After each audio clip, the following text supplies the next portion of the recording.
Este audiolivro foi produzido pelo canal A Sociedade do Audiolivro. Narração de Youssef Barros. Para apoiar este projeto e manter viva a literatura, acesse o Apoia-se. O link está na descrição. Se preferir, faça uma contribuição direta via Pix. A chave está na descrição. E o QR Code está visível agora na tela. Curta, comente e compartilhe este audiolivro com outros amantes da literatura. Seu apoio faz toda a diferença. Para uma experiência mais imersiva, recomendamos o uso de fones de ouvido. Dúvidas, parcerias ou contato profissional, veja as informações na descrição do vídeo. Muito obrigado por estar conosco. Desejamos a você uma excelente escuta e uma boa leitura.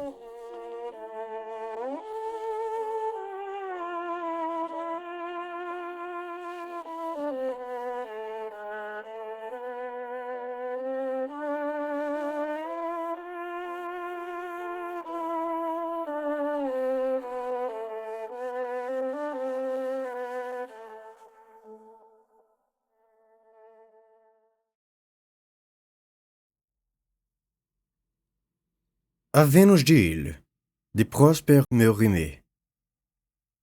Eu estava descendo a última encosta de Canigou, e embora o sol já tivesse se posto, eu distinguia na planície as casas da cidadezinha de Illes, para onde me dirigia. Você sabe, disse ao catalão que era meu guia desde a véspera, você sabe talvez onde mora Monsieur de Perorade? Sim, sei, ele gritou. Conheço a casa dele como se fosse a minha, e se não tivesse tão escuro, eu lhe mostraria. É a mais bonita de Illes. Monsieur de Perorade tem dinheiro à beça, e vai casar o filho com uma ainda mais rica do que ele. E esse casamento será em breve? Perguntei-lhe. Em breve. Pode ser que os violinos já tenham sido encomendados para as bodas. Hoje à noite, talvez amanhã, depois de amanhã, sei lá. Vai ser em Purarigue, pois é com Mademoiselle de Purarigue que o senhor seu filho se casa. Vai ser uma beleza. Eu tinha sido recomendado a Monsieur Perorade por seu amigo Monsieur de P. Tratava-se, disse-me ele, de um antiquário muito culto, de uma bondade a toda prova. Seria um prazer para ele me mostrar todas as ruínas a 10 léguas ao redor. Ora, eu contava com ele para visitar as redondezas de Illes, que eu sabia eram ricas em monumentos da antiguidade e da Idade Média. Aquele casamento do qual me falavam pela primeira vez atrapalhava todos os meus planos. Vou ser um desmancha-prazeres, pensei, mas eu era esperado. Monsieur de P. tinha me anunciado. Eu devia me apresentar. Aposto, monsieur, disse meu guia quando já estávamos na planície. Aposto um charuto que vou adivinhar o que o senhor vai fazer na casa de Monsieur de Perorade. Mas, respondi oferecendo-lhe um charuto, isso não é muito difícil de adivinhar a esta hora, quando andamos já 6 léguas pelo Canigou. O melhor negócio é jantar. Mas e amanhã? Tá aí. Aposto que o senhor vem para Illes para ver o ídolo. Adivinhei isso quando o vi desenhando o retrato dos santos de Serrabona. O ídolo? Que ídolo? Essa palavra tinha excitado minha curiosidade. Como? Não lhe contaram em Perignan que Monsieur de Perorade encontrou um ídolo feito de terra? Você quer dizer uma estátua de terracota em argila? Nada disso. É de cobre mesmo e tem cobre suficiente para render uma boa bolada. Ela pesa tanto quanto um sino de igreja. Foi bem no fundo da terra, ao pé de uma oliveira, que nós a achamos. Então você estava presente na hora da descoberta? Estava, sim, senhor. Monsieur de Perorade nos pediu, há 15 dias, a Jean Cole e a mim, para arrancar uma velha oliveira que tinha gelado no ano passado, pois aquele ano foi muito ruim, como o senhor sabe. E eis que Jean Cole, trabalhando a todo vapor, dá um golpe de picareta e ouço bim, como se ele tivesse batido num sino. O que é isso? Perguntei. Continuamos a cavar, e eis que aparece a mão negra, que parecia a mão de um morto saindo da terra. Fiquei apavorado. Vou ver o monsieur. E digo para ele, temos uns mortos, meu patrão, que estão debaixo do pé de oliveira. Tem que chamar o padre? Que mortos? Ele me diz. Ele foi lá e bastou ver a mão para gritar. Uma peça antiga! Uma peça antiga! Parecia até que tinha achado um tesouro. E lá vai ele com a picareta, com as mãos, se esfaldando, trabalhando quase tanto quanto nós dois. E finalmente o que vocês encontraram? Uma mulher grande, negra, mais de metade nua, com o perdão da má palavra, toda de cobre. Monsieur de Peyraud nos disse que era um ídolo do tempo dos pagãos, do tempo de Carlos Magno, sabe? Estou entendendo o que é. Alguma abençoada virgem de bronze de um convento destruído. Uma abençoada virgem? Ah, pois sim. Eu teria reconhecido direitinho se fosse uma abençoada virgem. É um ídolo, estou lhe dizendo. A gente vê direitinho pelo jeito dela. Ela fixa na gente os grandes olhos brancos. Parece que está encarando a gente. Ao olhar para ela, a gente baixa os olhos. Olhos brancos? Na certa, são incrustados no bronze. Talvez seja uma estátua romana. Romana, isso mesmo. Monsieur de Peyraud diz que é uma romana. Ah, estou vendo que o senhor é tão culto quanto ele. Ela está inteira, bem conservada? Ah, não falta nada não. Não falta nada não, senhor. É ainda mais bonita e mais bem acabada do que o busto de Luiz Felipe de gesso pintado que tem na prefeitura. Mas mesmo com tudo isso, não engulo o rosto dessa estátua. Ele tem um jeito malvado. E ela também é malvada? Malvada? Que malvadez ela fez com você? Comigo propriamente não, mas o senhor vai ver. Nós éramos 4 para colocá-la de pé, e Monsieur Peyraud, que também puxava a corda, embora não tenha mais força do que uma galinha, esse homem digno. A muito custo a botamos reta. Eu estava apanhando um caco de telha para calçá-la, quando, tibum, lá vai ela caindo para trás com todo o seu peso. Eu disse, cuidado aí embaixo, mas não disse com a rapidez necessária, pois Jean-Paul não teve tempo de puxar a perna. Ele ficou ferido? Quebrada na hora, que nem um tanchão. A coitada da perna. Tadinha dela. Quando vi aquilo, fiquei furioso, quis arrebentar o ídolo à picaretada, mas Monsieur de Peyraud me segurou. Deu dinheiro para Jean-Paul, que 15 dias depois que isso aconteceu, ainda está de cama. E o doutor diz que ele nunca vai andar com essa perna que nem com a outra. É uma pena. Ele que era nosso melhor corredor, e depois do filho do patrão, era o mais esperto jogador de pela. Como o Monsieur Alphonse de Peyraud ficou triste, pois era Cole que jogava com ele. Era bonito a beça ver os dois jogando a bola um para o outro. Paf, paf. Nunca elas tocavam no chão. Assim conversando, entramos em Ile. E logo eu estava em presença de Monsieur de Peyraud. Era um velhote baixinho, ainda vivo e bem disposto. Cabelo empoado, nariz vermelho, o ar jovial e brincalhão. Antes de abrir a carta de Monsieur de P, instalou-me diante de uma mesa farta e me apresentou à sua mulher e ao seu filho, dizendo que eu era um arqueólogo ilustre que iria tirar o Roussillon do esquecimento em que o deixara a indiferença dos cientistas. Enquanto estava comendo com bom apetite, pois não há nada que dê mais fome do que o ar puro das montanhas, eu examinava meus anfitriões. Disse umas palavrinhas sobre Monsieur de Peyraud, mas devia ter acrescentado que ele era a vivacidade em pessoa. Falava, comia, se levantava, corria para a biblioteca, me trazia livros, me mostrava estampas, me servia bebida. Nunca ficava quieto por 2 minutos.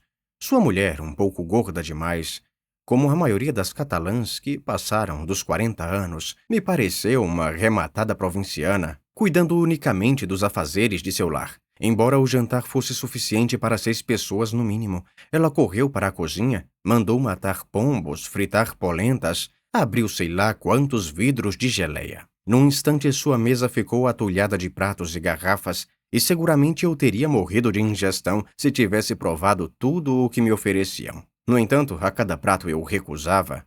Eram novas desculpas. Receavam que eu não estivesse me sentindo bem em Ile. Na província, eles têm tão poucos recursos e os parisienses são tão difíceis.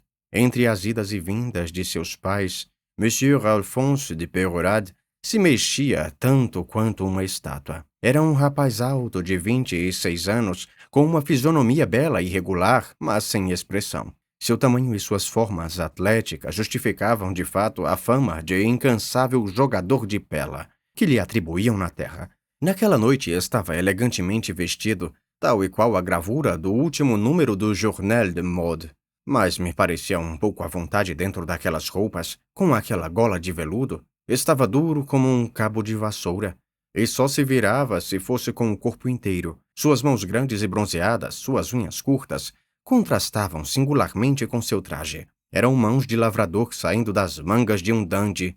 Aliás, embora tivesse me observado muito curioso, da cabeça aos pés, pela minha condição de parisiense, durante o tempo todo só me dirigiu a palavra uma vez, para me perguntar onde eu tinha comprado a corrente de meu relógio. Ah, pois é, meu querido hóspede, disse-me Monsieur de Perrorade, quando a ceia estava chegando ao fim. Você me pertence, está na minha casa. Não vou mais largá-lo, a não ser quando tiver visto tudo o que temos de curioso em nossas montanhas. É preciso aprender a conhecer nosso Roussillon e fazer-lhe justiça. Você nem tem ideia de tudo o que vamos lhe mostrar. Monumentos fenícios, celtas, romanos, árabes, bizantinos. Você verá tudo, pequeno, médio, grande. Vou levá-lo para toda a parte e não o pouparei nem de um tijolo. Um acesso de tosse o obrigou a parar. Aproveitei para lhe dizer que sentia muito em incomodá-lo em ocasião tão importante para sua família. Se me fizesse a bondade de me dar seus excelentes conselhos sobre as excursões que eu teria para fazer, poderia, sem que ele se desse ao trabalho de me acompanhar. Ah, você está falando do casamento desse rapaz? Ele gritou, me interrompendo. Bobagem! Vai ser depois de amanhã. Você vai celebrar junto conosco, em família, pois a noiva está de luto por uma tia de quem é herdeira. Portanto, nada de baile. É uma pena. Você iria ver as nossas catalãs dançarem. São bonitas. E talvez lhe desse vontade de imitar o meu Alphonse. Um casamento, dizem, puxa outros. No sábado, com os jovens casados, ficarei livre. E vamos sair a caminho. Peço desculpas por aborrecê-lo com um casamento na província, para um parisiense que já está farto de festas, e um casamento sem baile para completar. Mas vai ser uma noiva. Depois você me conta. Mas você é um homem circunspecto e não olha mais para as mulheres. Tenho coisa melhor para lhe mostrar. Você vai ver uma coisa. Reservo-lhe para amanhã uma baita surpresa.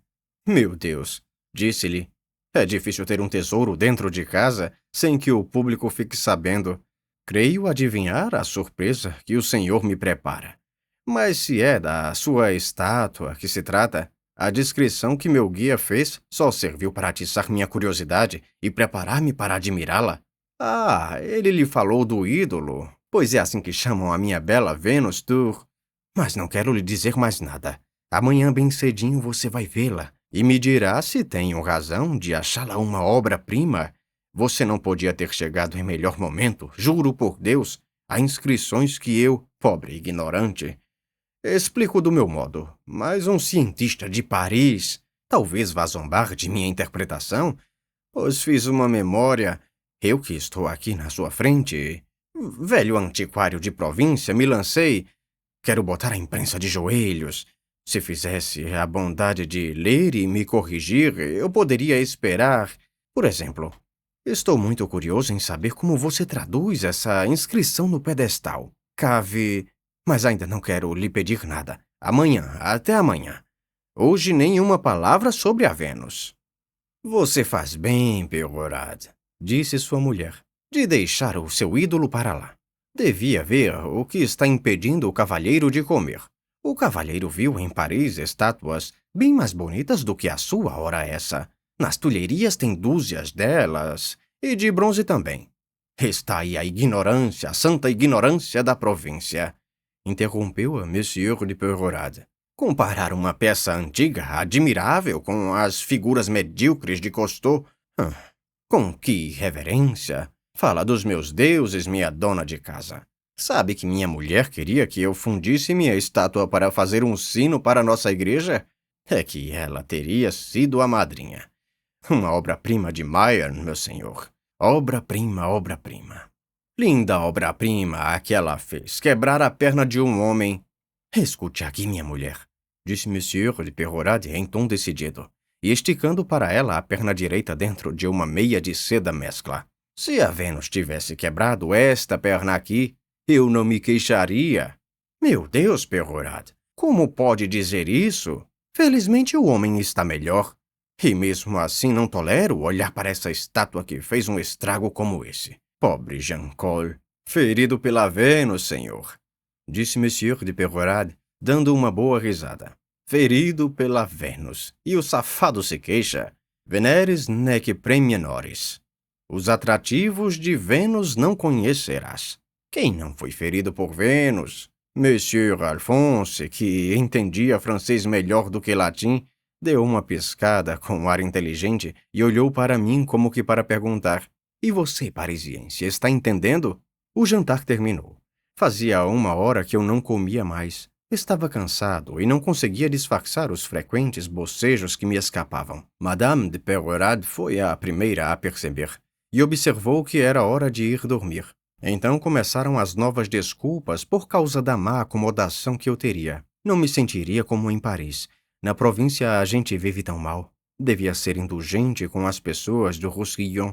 Por mais que eu retrucasse que depois de uma corrida pelas montanhas, o Monte de Feno seria para mim uma cama deliciosa, continuavam a pedir que eu desculpasse aqueles pobres interioranos por não me tratarem tão bem quanto gostariam. Finalmente subi para o quarto que me era destinado, acompanhado por Monsieur de Perorade. A escada, cujos degraus do alto eram de madeira, acabava no meio de um corredor, para o qual davam vários quartos.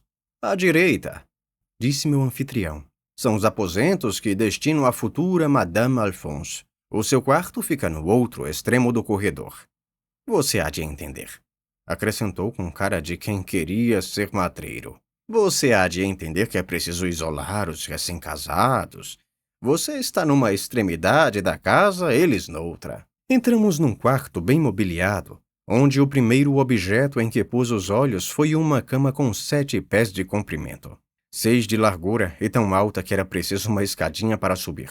Meu anfitrião indicou a posição da campainha e verificou pessoalmente se o açougueiro estava cheio, se os frascos de água de colônia estavam devidamente no toucador, e depois de me perguntar várias vezes se estava faltando alguma coisa, desejou-me boa noite e me deixou sozinho. As janelas estavam fechadas.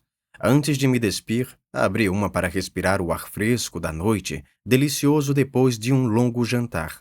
Defronte estava o Canigou, de admirável aspecto com qualquer tempo, mas naquela noite me pareceu a mais linda montanha do mundo, iluminado que estava por uma lua esplendorosa. Fiquei alguns minutos contemplando sua maravilhosa silhueta e ia fechar a janela do quarto. Baixando os olhos, avistei a estátua sobre um pedestal, a umas 20 jardas da casa. Ficava no canto de uma cerca viva que separava um jardinzinho de ampla quadra, perfeitamente nivelada, e que mais tarde soube que era o jogo de pela da cidade. Esse terreno, propriedade de Monsieur Perorade, havia sido cedido à comuna, diante das ingentes solicitações de seu filho.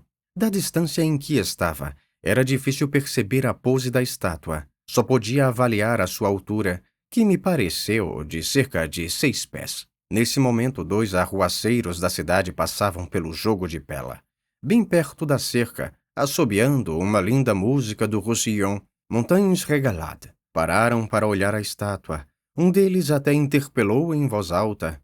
Falava catalão, mas eu estava no Roussillon fazia bastante tempo para conseguir entender mais ou menos o que ele dizia. Então você está aqui, sua assanhada. O termo em catalão é mais forte. Você está aqui? Ele dizia. Então foi você que quebrou a perna de Jean Col. Se você fosse minha, eu quebrava o seu pescoço. Bah, com o quê? Disse o outro. Ela é de cobre e é tão dura que Etienne quebrou sua lima em cima dela ao tentar cortá-la. É cobre do tempo dos pagãos. É mais duro do que sei lá o quê. Se tivesse meu cinzel pontudo, parece que era um aprendiz de serralheiro. Já ia arrancar seus grandes olhos brancos como arrancaria uma amêndoa de dentro da casca. Tem aí mais de 5 francos de prata. Deram alguns passos se afastando. Tenho que ir dar boa noite ao ídolo, disse o aprendiz mais alto. Parando de repente, abaixou-se e provavelmente apanhou uma pedra. Eu ouvi esticando o braço e na mesma hora um golpe sonoro ecoou no bronze. Logo depois, o aprendiz levou a mão à cabeça dando um grito de dor. Ela me rejeitou! Gritou. E os 2 arruaceiros deram no pé, fugindo. Era evidente que a pedra tinha ricocheteado no metal e castigado aquele malandro pelo estranho ultraje que fizera à deusa. Fechei a janela, dando boas risadas. Mais um vândalo castigado por Vênus. Quem dera que todos os destruidores de nossos velhos monumentos ficassem assim de cabeça quebrada. Fazendo esses votos caridosos, adormeci. O dia ia alto quando acordei. Perto de minha cama estavam, de um lado, Monsieur Peyrade, de roupão, do outro um doméstico enviado por sua mulher, segurando uma xícara de chocolate. Vamos, de pé, parisiense. Ah, esses preguiçosos da capital, dizia meu anfitrião, enquanto eu me vestia às pressas. São 8 horas e ainda na cama. Eu me levantei às 6 horas, já subi aqui 3 vezes, me aproximei da sua porta, na ponta dos pés. Ninguém, nenhum sinal de vida? Vai lhe fazer mal dormir demais na sua idade. E minha Vênus, que você ainda não viu. Vamos, tome depressa essa xícara de chocolate de Barcelona. Autêntico contrabando. Chocolate como não existe em Paris. Revigore-se, pois quando estiver na frente de minha estátua, ninguém mais poderá arrancá-lo dali. Fiquei pronto em 5 minutos, quer dizer, semi-barbeado, mal abotoado e queimado pelo chocolate fervendo que engoli. Desci para o jardim e deparei com uma estátua admirável. Era mesmo uma Vênus, de maravilhosa beleza.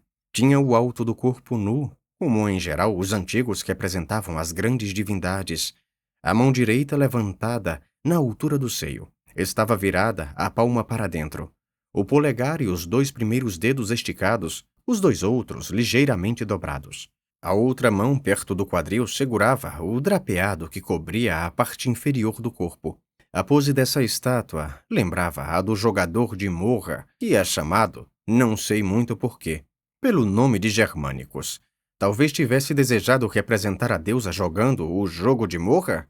Seja como for, é impossível ver alguma coisa mais perfeita do que o corpo dessa Vênus, algo mais suave, mais voluptuoso do que seus contornos, algo mais elegante e mais nobre do que o seu drapeado.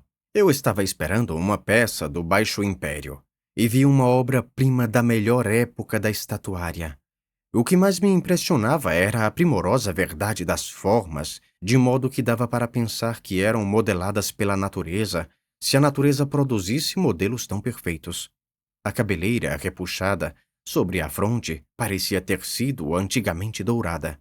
A cabeça pequena, como a de quase todas as estátuas gregas, estava ligeiramente inclinada para a frente. Quanto ao rosto, jamais conseguiria expressar sua estranha aparência, e cujo tipo não se aproxima de nenhuma estátua antiga que me lembrasse. Não era essa beleza calma e austera dos escultores gregos, cuja regra era dar a todas as feições uma imobilidade majestosa. Aqui, ao contrário, eu observava surpreso a intenção manifesta do artista de reproduzir a malícia, chegando às raias da maldade. Todas as feições estavam levemente contraídas, os olhos meio oblíquos, a boca alteada nos cantos, as narinas um pouquinho inchadas. Porém, nesse rosto de inacreditável beleza, liam-se desdém, ironia, crueldade. No fundo, quanto mais se olhava para essa estátua admirável, mais se tinha a penosa sensação de que uma beleza tão maravilhosa pudesse se aliar à ausência total de sensibilidade. Se o modelo existiu um dia, disse a Monsieur Peyrade, e duvido que o céu tenha jamais produzido uma mulher dessas, como sinto pena de seus amantes. Ela deve ter se deliciado em fazê-los morrer de desespero. Há em sua expressão alguma coisa de feroz, e, no entanto, jamais vi nada tão bonito. É Vênus toda inteira, na sua presa amarrada, gritou Monsieur de Peyrade, satisfeito com meu entusiasmo. Essa expressão de ironia infernal era acentuada, talvez pelo contraste de seus olhos de prata, engastados e muito brilhantes, e a pátina, verde enegrecida, que o tempo havia conferido a toda a estátua. Aqueles olhos brilhantes produziam uma certa ilusão que lembrava a realidade, a vida. Lembrei-me do que meu guia dissera. Quem a olhasse, ela fazia baixar os olhos. Era quase verdade. E não consegui me defender contra um gesto de raiva comigo mesmo ao sentir-me algo constrangido diante dessa figura de bronze. Agora que você admirou tudo detalhadamente, meu caro colega de velharias, disse meu anfitrião. Vamos dar início, por favor, a uma conferência científica. O que acha dessa inscrição, a qual ainda não prestou atenção? Mostrava-me o pedestal da estátua e lia as palavras Caviamantem. Quiderites, doctissime? Perguntou-me esfregando as mãos. Veja se chegaremos a um acordo sobre o significado de Caviamatem. Bem, respondi, há 2 significados. Pode-se traduzir: cuidado com aquele que te ama. Desconfia dos amantes. Mas nesse sentido não sei se Caviamantem seria bom latim. Portanto eu traduziria: cuidado contigo se ela te ama. Disse Monsieur de Perrorade. Sim, é um sentido admirável. Mas, com todo o respeito, prefiro a primeira tradução. E vou lhe dizer por quê. Conhece o amante de Vênus? Há vários. Mas o primeiro é Vulcão. Será que não se quis dizer? Apesar de toda a tua beleza, teu ar desdenhoso, terás como amante um ferreiro, um feio manco? Lição profunda, meu senhor, para coquetéis. Não consegui deixar de sorrir. De tal forma, a explicação me pareceu sem pé nem cabeça. O latim é uma língua terrível com sua concisão. Observei para evitar contradizer categoricamente o antiquário e recuei uns passos a fim de melhor contemplar a estátua. Um momento, colega, disse Monsieur de Perrorade, pegando no meu braço. Você não viu tudo? Há mais uma inscrição. Suba no pedestal e olhe para o braço direito. Enquanto falava, me ajudava a subir. Agarrei-me sem a menor cerimônia ao pescoço da Vênus, como quem começava a me familiarizar. Cheguei até a olhar de relance debaixo de seu nariz, e de perto a achei ainda mais malvada e ainda mais bela. Depois reconheci que havia gravados no braço alguns caracteres de uma escrita cursiva antiga, parecia-me. Com a ajuda dos óculos, soletrei o que se segue, enquanto Monsieur de Perrorade repetia cada palavra à medida que eu a pronunciava, aprovando o gesto e a voz. Li então. Venere TVRBVL EVT YCHES MYRO Império Fectite. Depois da palavra TVRBVL, da primeira linha, tive a impressão de que havia umas letras apagadas. Mas TVRBVL estava perfeitamente legível. O que quer dizer? Perguntou-me meu anfitrião, radiante e sorrindo malicioso, pois pensava que eu não me sairia facilmente desse TVRBVL. Há uma palavra que ainda não sei explicar, disse-lhe. Todo o resto é fácil. Eutites, Miram, fez essa oferenda a Vênus por ordem dela. Impecável. Mas TVRBVL, o que fazer com isso? O que é TVRBVL? TVRBVL me embaraça bastante. Em vão estou procurando algum epíteto conhecido de Vênus que possa me ajudar. Vejamos o que acha de TVRBVLENTA. Vênus que perturba, que agita. Note que continuo preocupado com sua expressão malvada. TVRBVLENTA. É um epíteto nada mal para Vênus. Acrescentei em tom de modéstia, pois eu mesmo não estava muito satisfeito com a minha explicação. Vênus turbulenta, Vênus buliçosa? Então você acha que a minha Vênus é uma Vênus de cabaré? Não, senhor, nada disso. É uma Vênus de boa família. Mas vou lhe explicar esse TVRBVL. E você vai me prometer não divulgar minha descoberta antes da impressão do meu artigo. É que, sabe, estou um bocado orgulhoso dessa descoberta aí. Vocês devem nos deixar algumas espigas para debulhar. Nós aqui, pobres diabos provincianos, vocês, os senhores cientistas de Paris, são tão ricos. Do alto do pedestal onde eu continuava empoleirado, prometi solenemente que jamais cometeria a indignidade de roubar dele a sua descoberta. TVRBVL, meu senhor, disse-me ele aproximando-se e baixando a voz, temendo que alguém além de mim pudesse ouvir. Leia TVRBVL NERAE. Continuo sem entender. Escute bem. A uma légua daqui, no pé daquela montanha, há um vilarejo que se chama Boultemer. É uma corruptela da palavra latina Tverbvlnera. Nada mais comum do que essas inversões. Baltimore, meu senhor, foi uma cidade romana. Eu sempre tinha desconfiado, mas nunca tinha tido a prova. A prova? Aí está ela. Essa Vênus era a divindade tópica da cidade de Baltimore. E a palavra Baltimore, que, como acabo de demonstrar, é de origem antiga, prova uma coisa bem mais curiosa. É que Baltimore, antes de ser uma cidade romana, foi uma vila fenícia. Parou um momento para espiar e desfrutar de minha surpresa. Consegui reprimir uma imensa vontade de rir. Na verdade, prosseguiu, TVRBVLNRA é puro fenício. TVR, pronuncie Tour. Tour e Sur. Mesma palavra, não é? Sur é o nome fenício de Tiro? Não preciso lhe lembrar o sentido. BVL é Baal, Bel, Bul. Leves diferenças de pronúncia.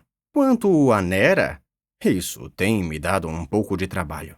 Estou tentado a acreditar na falta de encontrar uma palavra fenícia que vem do grego VNPOC. Úmido, pantanoso, portanto seria uma palavra híbrida. Para justificar VNPOC, vou lhe mostrar em Baltimore como os riachos da montanha formam pântanos infectos. Por outro lado, a terminação Nera poderia ter sido acrescentada muito mais tarde em homenagem a Nera Pivesúvia, mulher de Tétricos, a qual teria feito algum bem à cidade de Turbul. Mas por causa dos pântanos, prefiro a etimologia Vripos. Cheirou uma pitada de rapé com ar satisfeito. Mas deixemos os fenícios e voltemos à inscrição. Traduzo então. A Vênus de Baltimore. Myron dedica por ordem sua esta estátua. Sua obra. Evitei criticar sua etimologia, mas quis por minha vez demonstrar perspicácia e disse: Alto lá, cavalheiro. Myron consagrou alguma coisa, mas não vejo de jeito nenhum por que teria sido essa estátua. Como? Ele gritou. Myron não era um famoso escultor grego? O talento teria de ser perpetuado na família. Um de seus descendentes é que terá feito essa estátua. Não há nada mais certo. Mas, retruquei, vejo no braço um buraquinho. Acho que serviu para fixar alguma coisa, um bracelete, por exemplo, que esse Myron deu a Vênus como oferenda expiatória. Myron era um amante infeliz. Vênus estava irritada com ele. Ele a acalmou consagrando-lhe um bracelete de ouro. Observe que fecite é muito usado para consecravite. São termos sinônimos. Eu lhe daria mais de um exemplo se tivesse aqui Guter ou Rel. É natural que um apaixonado veja Vênus em sonho, que imagine que ela lhe ordena um bracelete de ouro para ser oferecido à sua estátua. Myron lhe consagra um bracelete, depois os bárbaros ou algum ladrão sacrílego. Vê-se muito bem que você escreveu romances, gritou meu anfitrião ao me dar a mão para descer. Não, senhor, é uma obra da escola de Myron. Olhe só que trabalho, e você se convencerá. Tendo-me imposto como questão de princípio jamais contradizer muito os antiquários teimosos, baixei a cabeça com ar convencido e disse: É uma peça admirável. Ah, meu Deus! Gritou Monsieur de Perrorade. Mais um sinal de vandalismo!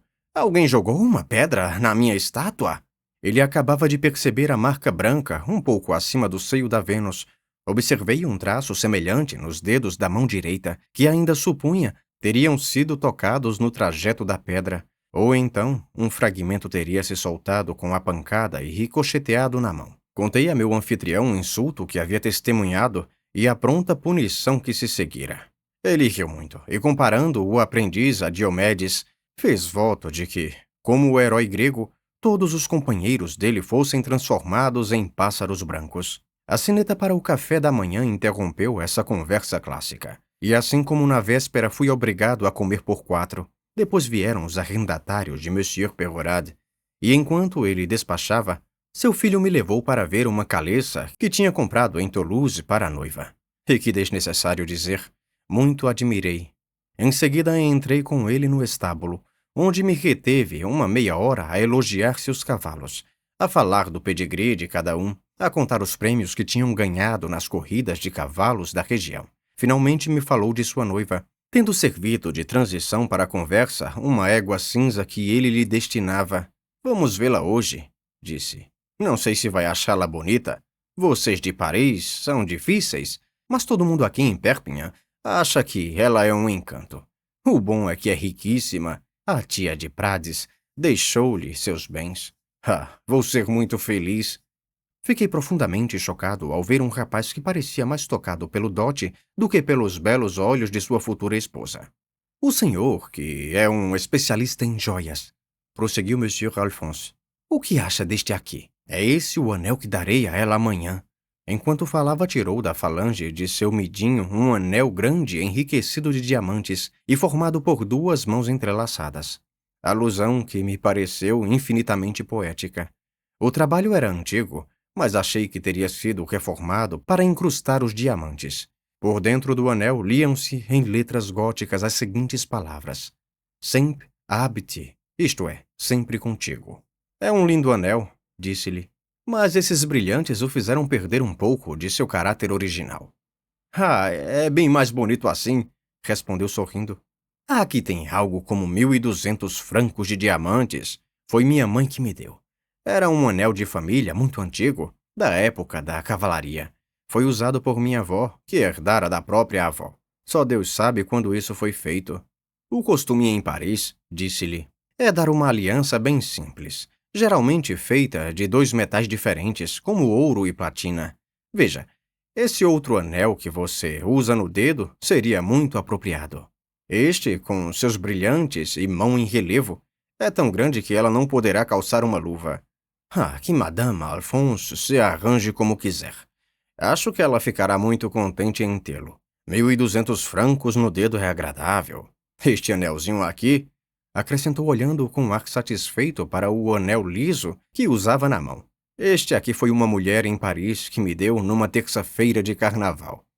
Como me esbaldei quando estive em Paris há 2 anos. Lá a gente se diverte. E suspirou de saudade. Devíamos jantar naquele dia em Puy-Harrigue, na casa dos pais da noiva. Subimos na caleça e fomos para o castelo, distante cerca de 1,5 milhas de Ile. Fui apresentado e recebido como um amigo da família. Não falarei do jantar nem da conversa que se seguiu e da qual pouco participei. Monsieur Alphonse, ao lado da noiva, cochichava-lhe no ouvido a cada 15 minutos. Quanto a ela, praticamente não levantava os olhos, e toda vez que o noivo falava, ela enrubescia. Modesta, mas lhe respondia sem acanhamento. Mademoiselle de Puy-Harrigue tinha 18 anos. Seu corpo ágil e delicado contrastava com as formas ossudas de seu noivo robusto. Era não só bela, mas sedutora. Admirei a perfeita naturalidade de todas as suas respostas e seu jeito bondoso, que no entanto não era isento de um leve toque de malícia. Lembrou-me sem querer a Vênus de meu anfitrião. Nessa comparação que fiz dentro de mim, fiquei a pensar se a superioridade em matéria de beleza, que na verdade devia se conferir à estátua, não resultava em grande parte de sua expressão de tigresa, pois o vigor, mesmo nas paixões perversas, sempre a atiça o nosso espanto e uma espécie de admiração involuntária.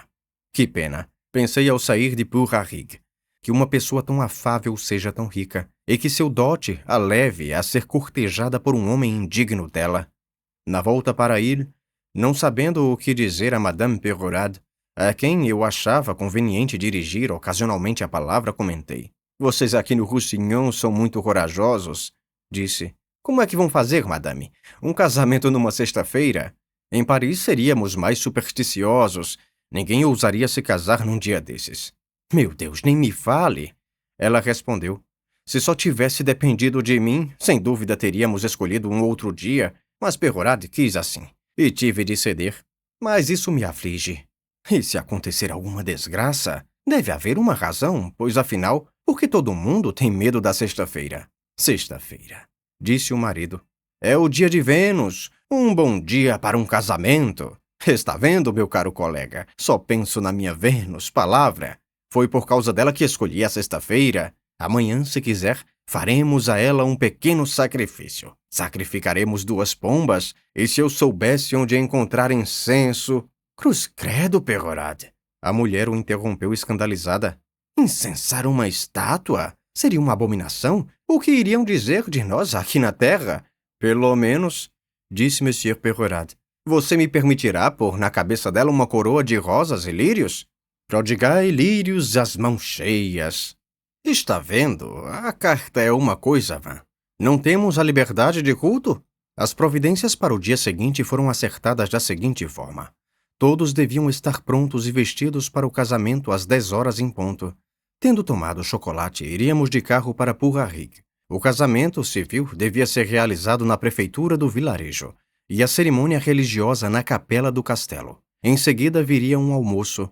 Depois do almoço passaríamos o tempo como quiséssemos, até às 7 horas. Às 7 horas voltaríamos a ir para a casa de Monsieur Perorade, onde as duas famílias deviam cear. O resto se seguiria naturalmente, já que não haveria dança. Quiseram comer o mais possível. Desde 8 horas eu estava sentado diante da Vênus, de lápis na mão, recomeçando pela 20ª vez a cabeça da estátua, sem conseguir captar sua expressão. Monsieur de Perorade ia e vinha ao meu redor, me dava conselhos, me repetia suas etimologias fenícias, depois arrumava rosas de bengala no pedestal da estátua e, num tom tragicômico, dirigia-lhe votos em nome do casal, que ia viver sob seu teto. Lá pelas 9 horas foi para casa, pensando em se vestir, e ao mesmo tempo apareceu Monsieur Alphonse, bem apertado dentro de um terno novo, com luvas brancas, sapatos de verniz, botões trabalhados, uma rosa na lapela. — O senhor fará o retrato de minha mulher? Perguntou-me ao se inclinar sobre meu desenho. Ela também é bonita. Nesse momento começava o jogo de pala de que falei, uma partida que logo chamou a atenção de Monsieur Alphonse. E eu, cansado e perdendo a esperança de reproduzir aquele diabólico rosto, larguei meu desenho para ver os jogadores. Eram aragonenses e navarros, quase todos maravilhosamente hábeis. Os jogadores de Ile, se bem que encorajados pela presença e conselhos de Monsieur Alphonse, foram prontamente derrotados por esses novos campeões. Os espectadores patrióticos estavam consternados. Monsieur Alphonse olhou o relógio. Eram apenas 9h30. Sua mãe ainda não estava penteada. Não hesitou, tirou a casaca, pediu um jaleco e desafiou os espanhóis. Eu olhava para ele, sorrindo e meio surpreso. É preciso defender a honra do país, disse. Eu o achei realmente bonito. Ele estava apaixonado. Seu traje de gala, que havia pouco o preocupava tanto, não era mais nada para ele. Alguns minutos antes, temeria virar a cabeça para não desarrumar a gravata. Agora não pensava mais em seus cabelos frisados, nem no jabot tão bem plissado. E a noiva? Se fosse preciso, creio que ele teria adiado o casamento, juro. Eu o vi calçar às pressas umas sandálias, arregaçar as mangas e, com um ar confiante, se pôr à frente do lado derrotado, como César ao juntar seus soldados em Dyrrhachium. Pulei a cerca e me instalei comodamente à sombra de um aliseiro, a fim de ver bem os dois campos.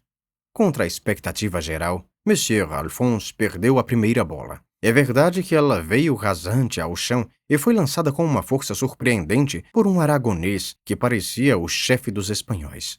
Era um homem de uns 40 anos, seco e nervoso, medindo 6 pés, e sua pele azeitonada tinha um tom quase tão escuro como o bronze da Vênus. Monsieur Alphonse jogou a raquete no chão furioso. — É esse maldito anel! Gritou. — Que aperta o meu dedo e me faz perder uma bola garantida! Com alguma dificuldade tirou seu anel de brilhantes. Aproximei-me para recebê-lo, mas ele me viu. Correu até a Vênus, passou o anel em seu dedo anelar e voltou para seu posto, à frente dos jogadores de Ile. Estava pálido, mas calmo e decidido. Desde então não cometeu mais nenhum erro, e os espanhóis foram derrotados de vez. O entusiasmo dos espectadores foi um belo espetáculo. Uns davam 1000 gritos de alegria, jogando os bonés para cima, outros apertavam as mãos dele, chamando-o de honra do país. Se ele tivesse rechaçado uma invasão, duvido que fosse receber felicitações mais vivas e mais sinceras. A tristeza dos perdedores aumentava ainda mais o brilho de sua vitória. — Faremos outras partidas, rapaz, disse ele ao aragonês em tom de superioridade. — Mas vou lhe dar uns pontos de vantagem. Gostaria que o Monsieur Alphonse fosse mais modesto, e quase tive pena de seu rival por essa humilhação. O gigante espanhol se ressentiu profundamente com o insulto. Vi que sua pele, morena, empalidecia. Olhava com um ar lúgubre para a própria raquete. Trincando os dentes, depois com voz abafada disse baixinho: "Você vai me pagar." A voz de Monsieur Perorade atrapalhou o triunfo de seu filho. Meu anfitrião, surpreso por não encontrá-lo supervisionando os preparativos para a caleça nova, ficou ainda mais surpreso ao vê-lo todo suado, com a raquete na mão.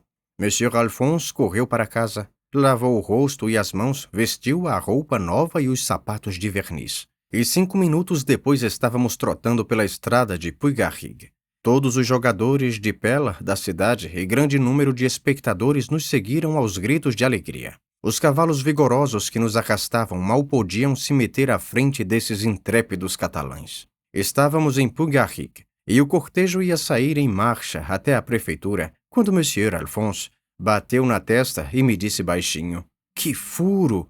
Esqueci o anel! Ele está no dedo da Vênus! Que o diabo o carregue! Mas não diga à minha mãe. Talvez ela não perceba nada. Você poderia enviar alguém?" disse-lhe. "Ah, meu criado ficou em Ile. Nos daqui não confio. 1.200 francos de diamantes. Qualquer um poderia ficar tentado. Aliás, o que pensariam aqui da minha distração? Iriam caçoar muito, me chamar de marido de estátua. Tomara que ninguém roube o anel. Ainda bem que a estátua mete medo nos arruaceiros. Eles não se atrevem a chegar muito perto dela. Ah, não faz mal. Tem um outro anel." As 2 cerimônias, civil e religiosa, se realizaram com a pompa que convinha. E Mademoiselle Pugarin recebeu o anel de uma modista de Paris, sem desconfiar que seu noivo lhe sacrificava um sinal de amor. Depois fomos para a mesa, onde bebemos, comemos, até cantamos, tudo isso por muito tempo. Eu tinha pena da noiva pela grande alegria que explodia ao seu redor, mas ela encarou a coisa melhor do que eu esperava. E seu embaraço não era timidez ou afetação. Talvez a coragem se manifeste com as situações difíceis. Quando Deus quis que terminasse o almoço, eram 4 horas. Os homens iam passear no parque, que era magnífico, ou olhavam as camponesas de Puy-Garrigue, com suas roupas típicas, dançarem no gramado do castelo. Passamos algumas horas nisso. Entre mentes, as mulheres tinham se amontoado em volta da noiva para admirar seus presentes de casamento. Depois ela mudou de roupa e notei que cobria seus lindos cabelos com um boné e um chapéu de plumas, pois as mulheres vivem apressadas para usar, assim que possível, os enfeites que o costume corrente as proíbe de usar quando ainda são senhoritas. Eram quase 8 horas quando resolvemos partir para ele. Mas primeiro houve uma cena patética. A tia de Mademoiselle Pugarin, que a criava como se fosse mãe, mulher muito idosa e muito devota, não devia ir conosco para a cidade. Na hora da partida, fez para a sobrinha um sermão comovente sobre seus deveres de esposa, e desse sermão resultou uma torrente de lágrimas e abraços sem fim. Monsieur Perorade comparou essa separação ao rápido das Sabinas. Mas acabamos partindo, e na estrada cada um se empenhou em distrair a noiva e fazê-la rir. Mas foi em vão. Em Ile, aguardava-nos o jantar. E que jantar! Se a grande alegria da manhã tinha me chocado, fiquei mais chocado ainda com as chacotas e brincadeiras com que o noivo, e sobretudo a noiva, foram brindados. O noivo, que antes de passar a mesa tinha desaparecido um instante, estava pálido e com uma seriedade glacial. Bebia a toda hora o velho vinho de Corlieu, quase tão forte como aguardente. Eu estava ao lado dele e me achei na obrigação de avisá-lo. Tome cuidado, dizem que o vinho... Não sei que bobagem lhe contei para me pôr em uníssono com os convidados. Ele empurrou meu joelho e disse baixinho: "Quando nos levantarmos da mesa, quero lhe dar uma palavrinha." Seu tom solene me surpreendeu. Olhei-o mais atentamente e notei uma estranha alteração em suas feições. "Está se sentindo indisposto?" perguntei. "Não." E recomeçou a beber.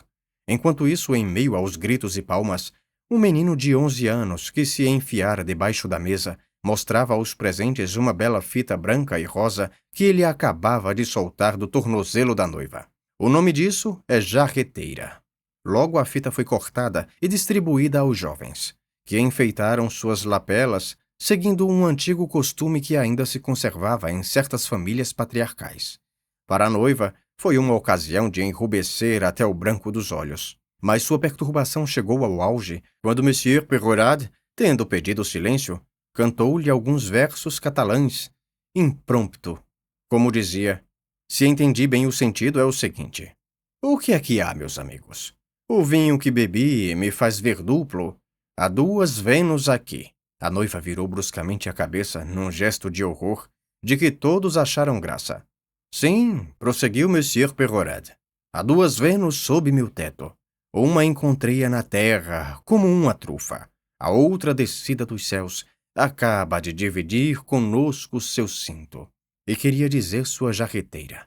Meu filho, entre a Vênus romana ou a catalã, escolhe a que prefere. O esperto pega a catalã, a sua parte é a melhor. A romana é negra, a catalã é branca. A romana é fria, a catalã inflama tudo o que dela se aproxima. Essa conclusão provocou um tamanho urra, palmas tão barulhentas e risos tão sonoros que imaginei que o teto ia cair sobre nossas cabeças. Em volta da mesa havia 3 rostos sérios. Os dos noivos e o meu. Estava morrendo de dor de cabeça. E além disso, não sei por que um casamento sempre me entristece. Aquele, para completar, me dava uma certa repugnância. As últimas quadrinhas iam ser cantadas pelo vice-prefeito, e eram muito picantes, devo dizer. Depois passamos ao salão para assistir à partida da noiva, que em breve devia ser levada a seu quarto, pois era quase meia-noite. Monsieur Alphonse me puxou para um canto da janela e me disse, desviando os olhos: "O senhor vai rir de mim, mas não sei o que tenho. Estou enfeitiçado, que o diabo me carregue." O primeiro pensamento que me veio à cabeça é que ele se julgava ameaçado por uma desgraça de gênero daquelas de que falam Montaigne e Madame Sévigné. Todo o reino do amor é cheio de histórias trágicas, etc. Eu imaginava que esse gênero de percalço só acontecia com homens de espírito. "O senhor bebeu muito vinho de Corlior, meu caro Monsieur Alphonse", disse. Eu o avisei. Talvez, mas é alguma coisa bem mais terrível. Falava com voz engasgada. Achei que estava completamente bêbado. "Sabe o meu anel?" Prosseguiu depois de um silêncio. "Sei, alguém o pegou?" "Não.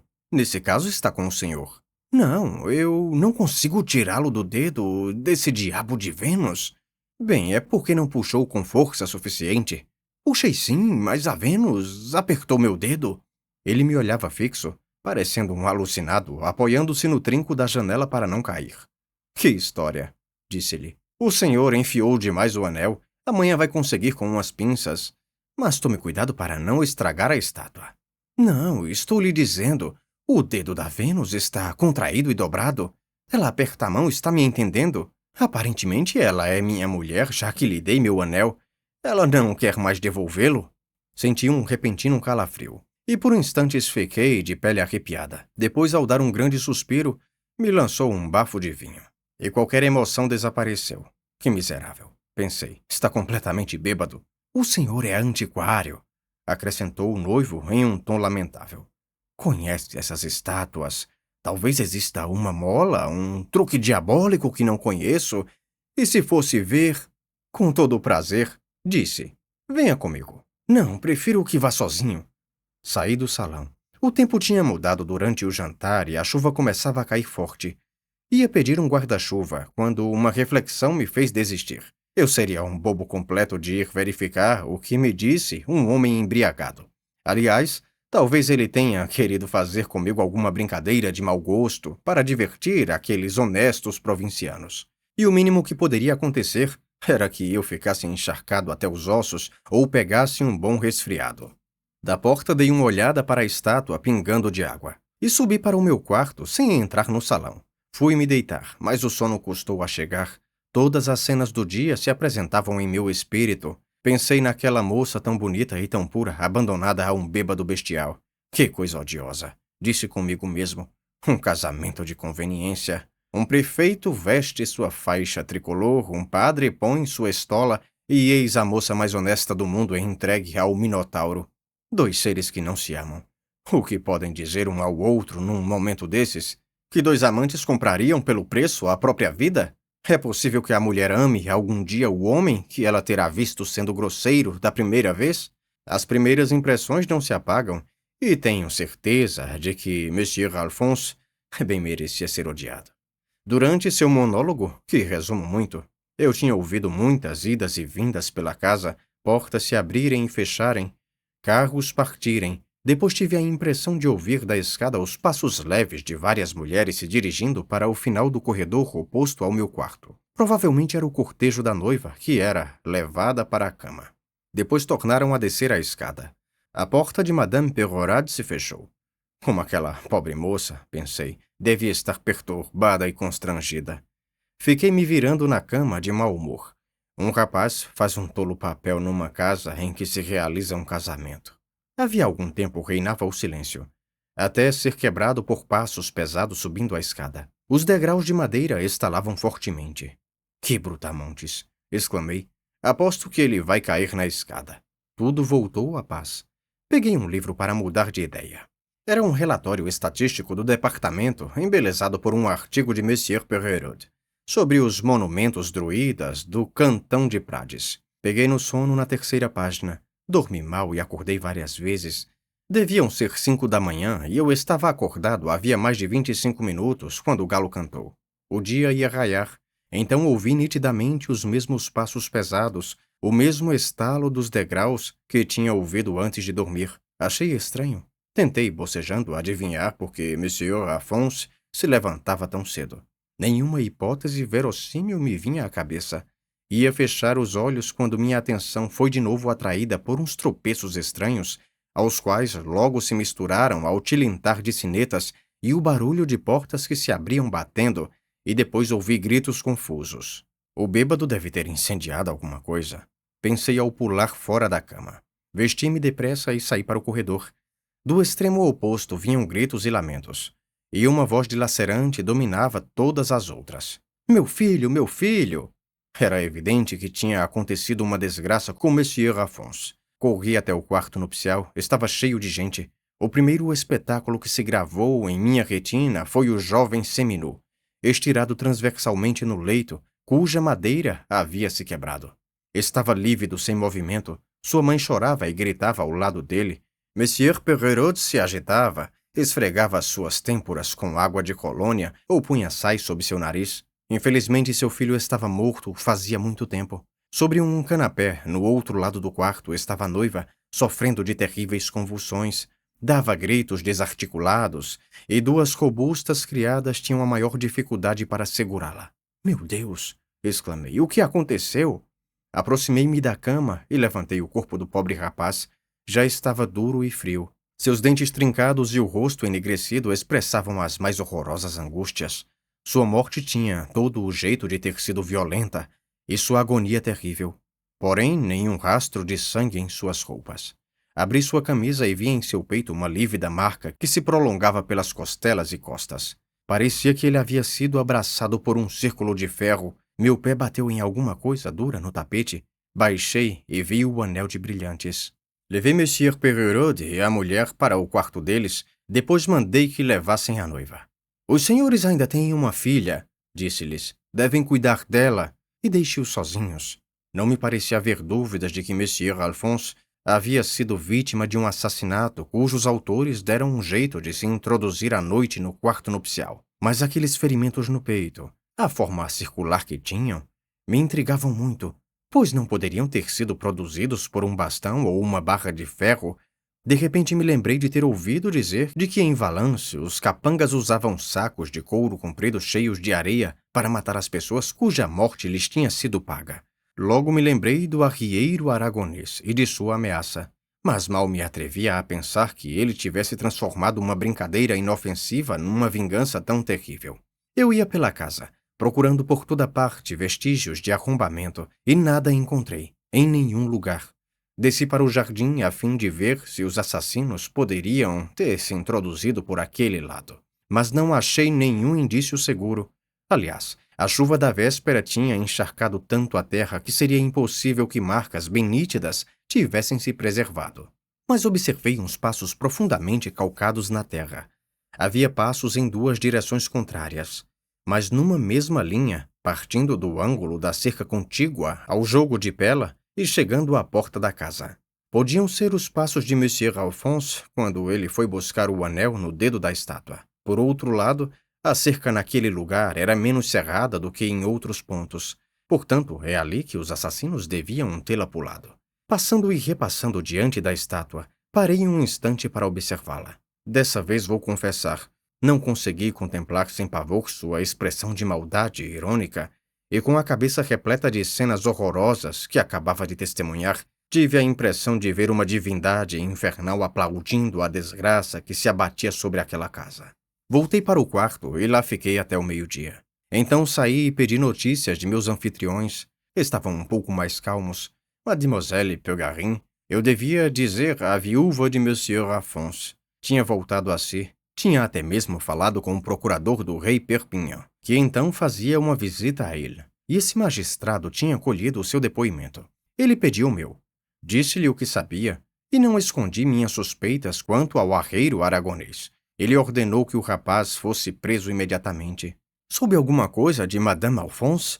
Perguntei ao procurador do rei, quando meu depoimento já estava escrito e assinado. Essa pobre jovem enlouqueceu, disse-me sorrindo tristemente. Louca, completamente louca. Eis o que ela conta. Estava deitada, disse ele. Havia alguns minutos com as cortinas fechadas, quando a porta do quarto se abriu e alguém entrou. Nesse momento, Madame Alphonse estava naquele espaçozinho entre a cama e a parede, com o rosto virado para a parede. Não fez nenhum movimento, convencida de que era seu marido. Um instante depois, a cama gritou como se estivesse carregando um peso imenso. Ela sentiu muito medo, mas não ousou virar a cabeça. 5 minutos, 10 minutos, talvez. Ela não consegue calcular o tempo, se passaram assim. Depois fez um movimento involuntário, ou então a pessoa que estava na cama se moveu, e ela sentiu o contato de alguma coisa fria como gelo. São suas expressões. Enfiou-se no espaço entre a cama e a parede, todos os seus membros tremendo. Pouco depois a porta se abriu uma segunda vez, e alguém entrou dizendo, "Boa noite, minha mulherzinha." Logo depois puxaram as cortinas. Ela ouviu um grito abafado. A pessoa que estava na cama, ao lado dela, levantou-se e pareceu estender os braços para a frente. Então ela virou a cabeça e viu, diz, seu marido ajoelhado junto à cama, a cabeça na altura do travesseiro, entre os braços de uma espécie de gigante esverdeado que o abraçava com força. Ela disse e repetiu 20 vezes, pobre mulher. Disse que a reconheceu. Adivinhe? A Vênus de bronze, a estátua de Monsieur Perrault. Desde que essa Vênus foi achada aqui, todo mundo sonha com ela. Mas retomo o relato da pobre louca. Diante desse espetáculo, ela perdeu a consciência e provavelmente um pouco antes tinha perdido a razão. Não consegue de jeito nenhum dizer quanto tempo ficou desmaiada. Voltando a si, reviu o fantasma, ou a estátua, como sempre diz, imóvel, as pernas e a parte inferior do corpo em cima da cama, o busto e os braços estendidos para a frente, e entre seus braços o marido dela, sem movimento. Um galo cantou. Então a estátua saiu da cama, deixou o cadáver cair e saiu. Madame Alphonse se pendurou na campainha, e o resto o senhor já sabe. Trouxeram o espanhol. Estava calmo e se defendeu com muito sangue frio e presença de espírito. Aliás, não negou a frase que eu tinha ouvido, mas a explicou, alegando que somente quisera dizer que no dia seguinte estaria descansado e ganharia de seu vencedor uma partida de pela. Lembro-me que acrescentou. Um aragonês, quando é ultrajado, não espera o dia seguinte para se vingar. Se tivesse pensado que Monsieur Alphonse queria me insultar, na mesma hora teria enfiado minha faca na barriga dele. Compararam seus sapatos com as marcas no jardim. Seus sapatos eram muito maiores. Finalmente, o dono da estalagem, com que esse homem estava hospedado, garantiu que ele tinha passado a noite toda esfregando e medicando uma de suas mulas que estava doente. Aliás, esse aragonês era um homem muito famoso, muito conhecido na região, onde ia todos os anos para seu comércio. Portanto, o soltaram, pedindo desculpas. Eu ia me esquecendo do depoimento de um criado que tinha sido o último a ver Monsieur Alphonse vivo. Foi no momento em que ele ia subir para o quarto. E ao chamar esse homem, perguntou-lhe, com um ar inquieto, se ele sabia onde eu estava. O criado respondeu que não tinha me visto. Então Monsieur Alphonse deu um suspiro e ficou mais de 1 minuto sem falar. E depois, bem, o diabo também deve tê-lo carregado. Perguntei se Monsieur Alphonse estava com um anel de brilhantes quando falou com ele. O doméstico hesitou antes de responder. Finalmente disse que achava que não, que, aliás, não tinha prestado a menor atenção. Se estivesse com um anel no dedo, acrescentou, refazendo-se, eu sem dúvida teria notado, pois achava que ele o tinha dado a Madame Alphonse. Ao questionar esse homem, sentia um pouco de terror supersticioso que o depoimento de Madame Alphonse espalhara em toda a casa. O procurador do rei me olhou sorrindo e preferi não insistir. Algumas horas depois do enterro de Monsieur Alphonse, preparei-me para deixar ir. O carro de Monsieur Perrault deveria me levar para Perpignan. Apesar de seu estado de fraqueza, o pobre velho quis me acompanhar até a porta do jardim. Nós o atravessamos em silêncio. Ele se arrastando e apoiado em meu braço. Na hora de nos separarmos, dei uma última olhada na Vênus. Eu previa que meu anfitrião, embora não compartilhasse dos terrores e ódios que ela inspirava em uma parte de sua família, gostaria de se desfazer de um objeto que lhe lembraria para sempre uma terrível desgraça. Minha intenção era convencê-lo a colocá-la no museu. Ainda hesitava em entrar no assunto, quando Monsieur de Perrault virou automaticamente a cabeça na direção em que me via olhar fixamente. Viu a estátua e logo debulhou-se em lágrimas. Abracei-o, e sem me atrever a dizer uma só palavra entrei no carro. Desde a partida não soube de nenhuma nova luz que tivesse aclarado essa misteriosa catástrofe. Monsieur de Perrault morreu alguns meses depois do filho. Por testamento legou-me seus manuscritos, que publicarei talvez um dia. Não encontro o artigo sobre as inscrições da Vênus. PS. Meu amigo, Monsieur de R. acaba de me escrever de Perpignan, dizendo que a estátua não existe mais. Depois da morte de seu marido, a primeira providência de Madame Perrault foi mandar fundi-la para fazer um sino, e nessa nova forma ela serve à igreja de Ile. Mas, acrescenta Monsieur de P., parece que a má sorte persegue aqueles que possuem esse bronze. Desde que o sino bate em Ile, os vinhedos gelaram 2 vezes. Fim.